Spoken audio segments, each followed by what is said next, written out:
welcome back to Weston the Historian. Today we will be covering the life of Fela Kuti, a Nigerian musician with one of the most interesting stories around. Let's begin. Fela Kuti was born to an upper-middle-class family in Abeokuta, I probably pronounced that wrong, on October 15th, 1938. Both of his parents were heavily involved in anti-colonial activism, and his mother had even led the Abeokuta women's riots in 1946. It is clear that the views of his parents greatly influenced the young Fela Kuti's own beliefs and actions when he would grow up to become an adult. Fela Kuti was eventually sent to London to study medicine, but he decided that he preferred to study music and went to Trinity College of Music. Kuti loved to play the trumpet and formed a band called Kula Lobitos that combined jazz with highlife, a genre of music that originates in 19th century Ghana. Before returning to Nigeria, he married his first wife, Remi Lekun Taylor, with whom he had 3 children, one of which, Femi Kuti, would follow in his father's footsteps and become a musician himself, while the others would become singers and dancers. 3 years later, in 1963, Fela Kuti returned to the newly independent Nigeria. He brought back the band Kula Lobitos and trained as a radio producer for the Nigerian Broadcasting Corporation. He continued to play music with other artists such as Victor Oleya and his All-Stars. Fela Kuti decided to name his genre of music Afrobeat. Afrobeat was a mixture of Fuji, funk, jazz, highlife, salsa, calypso, and traditional Yoruba music. He creatively linked together African American, Caribbean, and West African music to create a unique sound that had not been heard before. In 1969, Kuti took the band to the United States, specifically LA, where he would be introduced to the Black Power movement.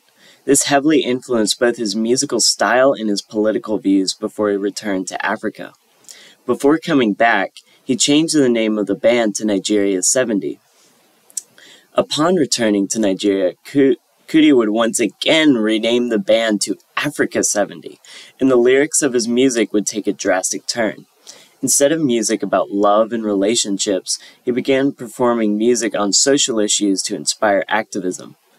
Fela Kuti created the Kalakuta Republic, which served the role of both a commune and a recording studio, which he eventually declared to be an independent country. Kuti set up a nightclub in the Empire Hotel, which he would perform at frequently. Fela Kuti also chose to change his name to Anikulapo, a name which essentially means that he controls his destiny and he chooses when he will die. Kuti sang in Pidgin English, a West African language stemming from English that people all over Africa could understand.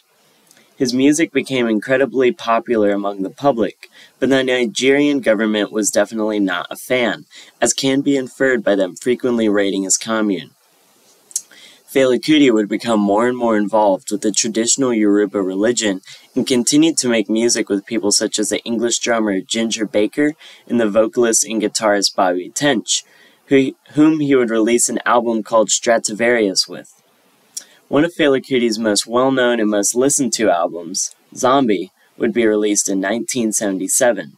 The album took direct shots at the Nigerian military and their practices, which Kuti equated to the behavior of mindless zombies. The album took off, but caused the government to become so infuriated that they stormed his commune with 1,000 soldiers, beating Fela Kuti and killing his elderly mother. The commune was then burnt to the ground and all of Fela Kuti's musical equipment was destroyed.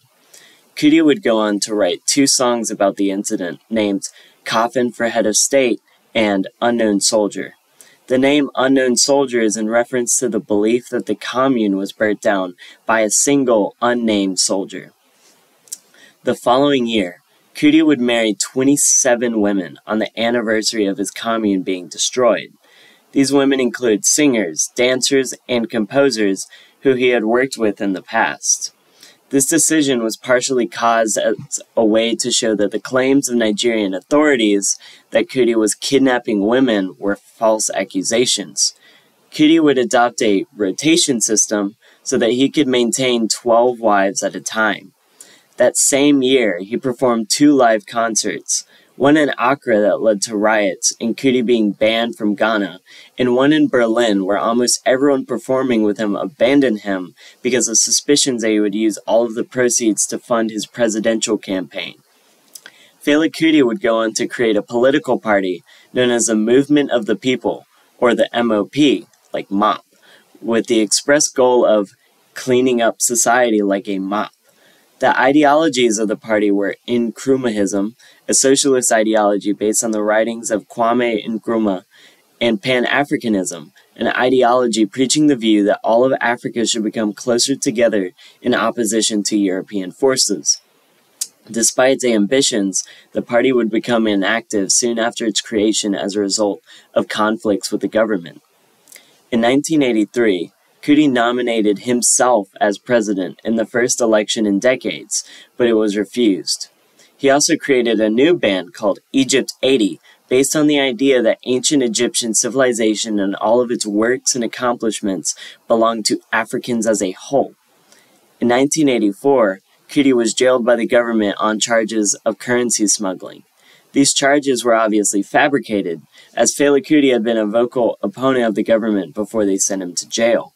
As a result of multiple international human rights groups denouncing the charges as politically motivated, Fela Kuti was released after spending 20 months in jail. As soon as he was released, he divorced his 12 remaining lives on the belief that marriage brings jealousy and selfishness. Fela Kuti continued to be active in both music and politics, touring in Europe and America. In 1989, his band released Beasts of No Nation, an anti-apartheid album that depicted Ronald Reagan, Margaret Thatcher, and Pieter Willem Botha as demons on the cover of it, which is pretty accurate. Kuti slowly released less and less albums until ceasing to release any more altogether. On January 21st of 1993, he was arrested alongside 4 members of his band on accounts of murder. Fela Kuti would later die on August 2nd, 1997 as a result of a complication due to AIDS. His youngest son Seun took up the crown left behind by his father and led Egypt 80, which is still active even after the death of its founder. The unique music and political views of Fela Kuti continue to influence people both within and without Nigeria. His music brought attention to numerous social issues throughout Africa and inspired people around the world to take action. I hope that you all enjoyed this video. I enjoyed learning about Fela Kuti, and if you did enjoy this, then I hope you like this video, subscribe, and share it with a friend. Thank you, and goodbye.